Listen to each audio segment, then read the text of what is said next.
نئی شریعت کا عقیدہ رکھتا ہے وہ مسلمان ہے. محمد رسول اللہ کے بعد نئی شریعت آ سکتی ہے, لائی جا سکتی ہے. جو یہ عقیدہ رکھتا ہے وہ ختم نبوت کا منکر ہے یا نہیں ہے؟ یہ کتاب شیعوں کی نہ ہو, جامع المنتظر سے چھپی نہ ہو, اردو زبان نہ ہو, اس میں عبارت نہ ہو. میری سزا گولی ہے. آپ میں سے جس کا دل چاہے آئیے یہی کھول کے پڑھ لیجئے, تسلی کر لیجئے, جلسے کے بعد تسلی کر لیجئے. اس میں تحریر ہے کہ مہدی نئی شریعت لائے گا, پھر نئی شریعت کے احکام بھی بتلائے.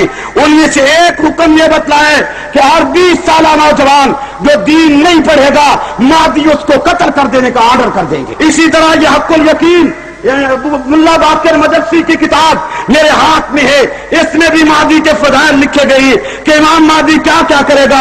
اس میں یہ بھی لکھے مہدی آئے گا سر سے پاؤں تک ننگا ہوگا, اور سب سے پہلے مہدی کے ہاتھ پہ جو بیعت کرے گا وہ محمد الرسول اللہ ہوگا. حق الیقین باقر مجلسی کی کتاب ایران سے چھپی ہوئی, ایران سے فارسی زبان میں لکھے کہ جب مہدی باہر آئے گا غار سے سر سے پاؤں تک ننگا, مادر ساتھ ننگا, اور اس کے ہاتھ پہ سب سے پہلے جس نے بیعت کرنی ہے وہ محمد رسول اللہ ہے. سنیو, تم سے پوچھتا ہوں کہ جو محمد رسول اللہ کو کسی اور کے ہاتھ پہ بیعت کرائے وہ محمد کی صداقت, دیانت, عفت, تقدس, شرافت اور عزت شان کا منکر ہے یا نہیں ہے؟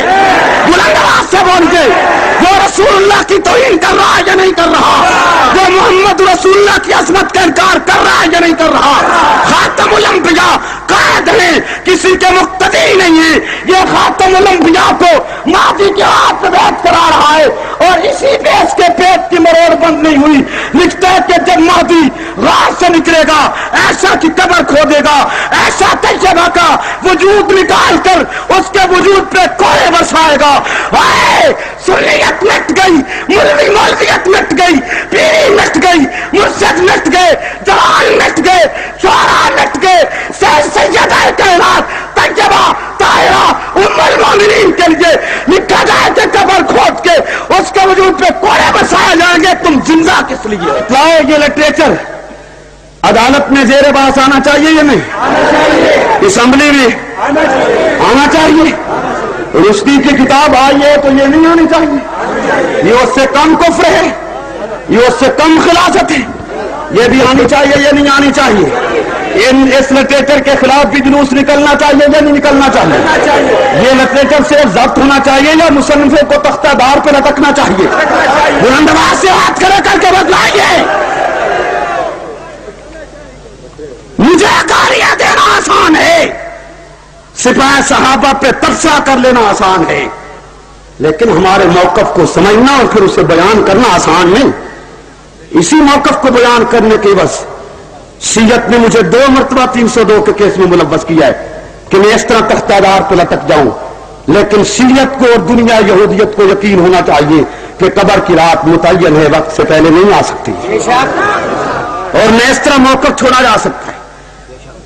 ہمیں جو بات سمجھ آئی ہے ہم دلائل کے ساتھ کرتے ہیں, ہمارے ساتھ بات کی جائے, ہم قائل نہ کریں تو ہم مجرم ہیں. اسی حق الیقین میں باقر مجلسی لکھتا ہے, کہتا ہے شیطان نے علی سے کہا علی آپ کو مغالطہ ہے, مجھ سے بڑے 2 بے ایمان ہیں. توجہ توجہ توجہ, اتحاد کی رت لگانے والا توجہ. شیطان علی سے کہتا ہے, حق الیقین میں روایت درج ہے کہ علی تجھے مغالطہ ہے, مجھ سے 2 اور بڑے بے ایمان ہیں. علی نے پوچھا وہ کون ہے؟ تو شیطان جواب دیتا ہے کہ ایک دن یہی مغالطہ مجھے ہوا تھا, اور میں نے رب سے پوچھا کہ یا اللہ میں کتنا کم بخت ہوں کہ تیری مخلوق میں مجھ سے بڑا بے ایمان ہی کوئی نہیں. تو اللہ نے مجھے جواب دیا تھا کہ شیطان تجھے مغالطہ ہے, تو اس سے بڑے 2 بے ایمان ہیں. تو شیطان علی سے آگے کہتے ہیں, اس کتاب میں روایت ہے کہ میں نے اللہ سے پوچھا کہ یا اللہ وہ 2 کون ہیں, میں بھی دیکھنا چاہتا ہوں. تو اللہ نے مجھے دروغہ جہنم کے پاس بھیجا, شیطان کہتا ہے, اور فرمایا کہ دروغہ جہنم کو سلام کہے میرے, اور اسے کہے کہ مجھے تجھے وہ 2 آدمی دکھایا جو تجھ سے بڑے بے ایمان اور جہنمی ہیں. آگے کہتا ہے باقر مجلسی لکھتا ہے کہ شیطان پھر دروغہ جہنم کے پاس گیا, اسے اللہ کا سلام کہا, اسے کہا کہ مجھے لے چل. وہ دو آدمی دکھا جو مجھ سے بڑے جہنمی اور بے ایمان ہیں. نہ دروغہ جہنم ساتھ اٹھا, شیطان کے ساتھ ہوا اور لے چلا.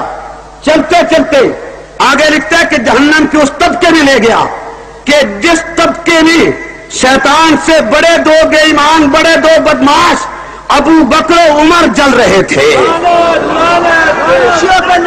سنیو سنیو, تم بتلاؤ میں کس در پہ دستک دوں, کن کو کہوں کہ یہ کفر بند ہونا چاہیے. یہ کیوں آیا پاکستان میں؟ یا جو ان عقیدوں کے مالک ہیں وہ مسلمان کیوں ہیں؟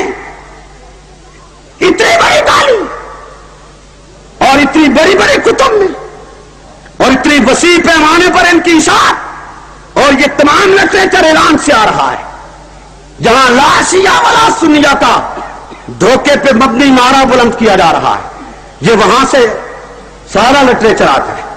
اور صرف باقی کتابیں نہیں, خود خمینی کی کتاب آئی ہے, خود اس کی اپنی کشف اسرار یہ میرے ہاتھ میں ہے. اس میں وہ سیدنا فاروق اعظم کو کافر اور زندیق لکھتا ہے. ہمارا دماغ تو خراب نہیں ہے, ہم بلا وجہ الزام نہیں لگاتے ہیں. یہ وہ کرتوت ہے جو شیعوں نے خود کی ہے, اب اس کرتوت کے انہیں معاف نہیں کر سکتے. ہم قادیانیت کے سٹیج پہ انہیں لا کے چھوڑیں گے انشاءاللہ. انشاءاللہ انشاءاللہ لایا جائے گا. یہی تو وجہ ہے کہ انہیں اب ضرورت پڑی ہے